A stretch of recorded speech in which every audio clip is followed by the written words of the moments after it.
So you've got your reference image, and this is my reference image for my painting. You've got your painting all sketched out. Now I've got my painting sketched out and some of it started, but for the first layers of your painting, what you're going to do is you're going to look at your painting and you're going to identify kind of the background colors. So in my case, these are all really busy colors, but my background I can identify to be this sort of warm gray. I can identify the background here to be kind of this really dark charcoal gray, almost black.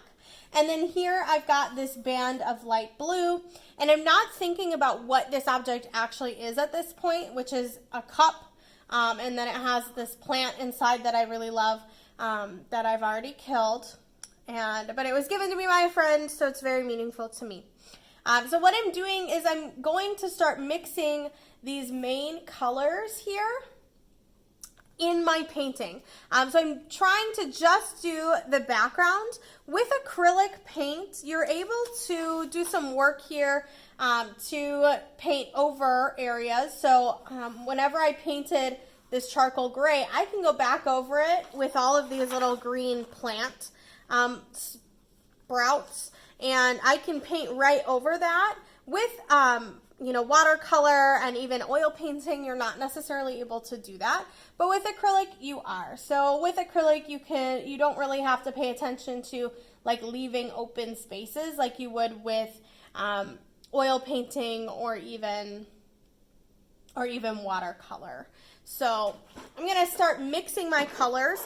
I have found that the best thing is to take your palette boxes, which mine is blue and it has a separator, but you guys have nice black ones.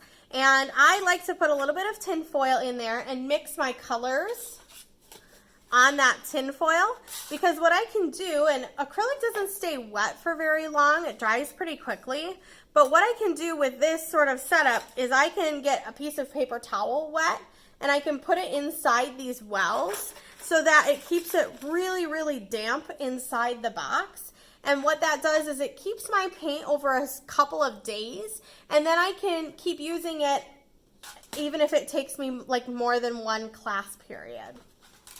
So when I'm starting to kind of mix colors, I'm looking at my reference image here, and I'm going to first try to mix this light blue color. So I'm going to take my blue here.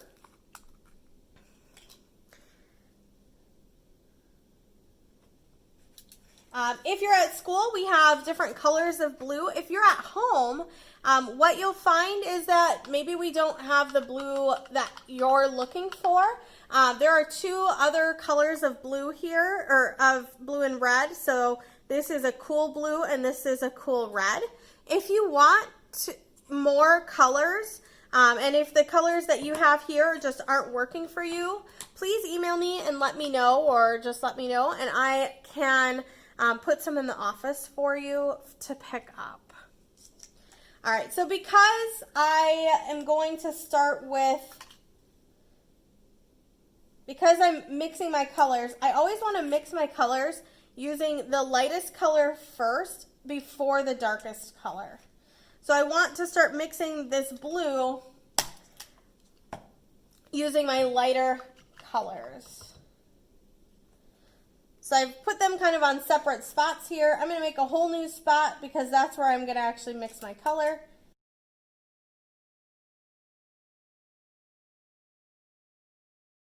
Now what I'm running into is I'm getting kind of a muddier green instead of a light blue. And this is where that other color of blue might come in handy. So if you've got a lot of turquoise, or if you've got a lot of pinks, that would be a time where you might want to email me and ask for the other color of blue. And see how that's giving me, it's kind of hard to see, but it's giving me a much nicer mix of blue here. Way less muddy.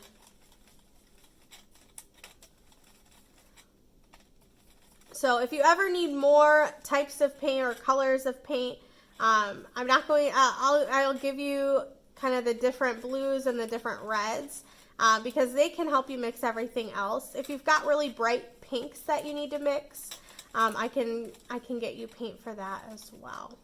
All right, so I think that that's a pretty good start. And my next one is white, so I want to make sure I clean my brush really well before I go into painting the white. And I'm pulling from my paint and adding it just to my palette instead of trying to mix inside. So think of this as just your storage bottle for paint. When you're mixing your colors, remember that if your color is too bright, you can always tone it down using a complementary color. So if my teal were too bright, I could use its complementary color, red. I'm holding up my brush to the color I have here and noticing that it's a little bit more teal than I'd like, so I'm going to mix more blue and more white into it.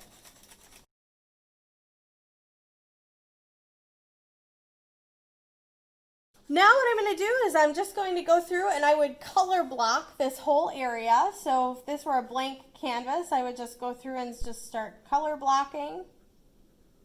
And I'm not adding any of my values yet. What acrylic paint requires is that acrylic paint requires more than one layer. So this layer is just to get kind of my first layer down, and it'll be a little bit more transparent, which you can see over here. This was my first layer. This is kind of my second layer now that I'm mixing. But I'm just going through and I'm painting out big blocks of color. So you're just working on big blocks of color right now. Here are the steps for building up your painting and getting all of your paint on the canvas in order. Layering is necessary with acrylic paint. Over here is a nice example of color blocking. So I'm just adding these colors, just kind of that background color, and that's the first step, is just color blocking that main image, getting all of my main colors in here. So this started out as a really light creamy yellow. I didn't worry about any of the values or anything like that, just tried to get the main color in. And then my second steps and third steps would be adding in values. Another benefit to using the tin foil is that when you're done with your colors, you can save it. So this I've saved so I can rematch them each day when they dry out. But also so that when you're ready to clean up, if you don't need any of these colors anymore, they're all dried out, instead of it being all over your box and having to clean that out, you can just pull the tin foil out and replace it with new tin foil when you move on to other colors. And then make sure it's sealed up nice and tight. You can put wet paper towel on the bottom as well if you really want to do that. Otherwise, it should keep for a day or two, and you can keep spritzing it with water, just like a really light misting if you're not going to put wet paper towel underneath, and that should help keep it as well. You're going to want to keep your paint somewhere. When it's wet, it'll take about a half an hour to dry, so you'll want to keep your painting somewhere where nobody's going to be touching it. Make sure all of your paints are sealed up. And then clean out your brush, clean out your water cup, and dry your brush. If you don't dry your brush and clean it properly, what ends up happening is it gets dry and crusty, full of paint, and it's hard to use later on.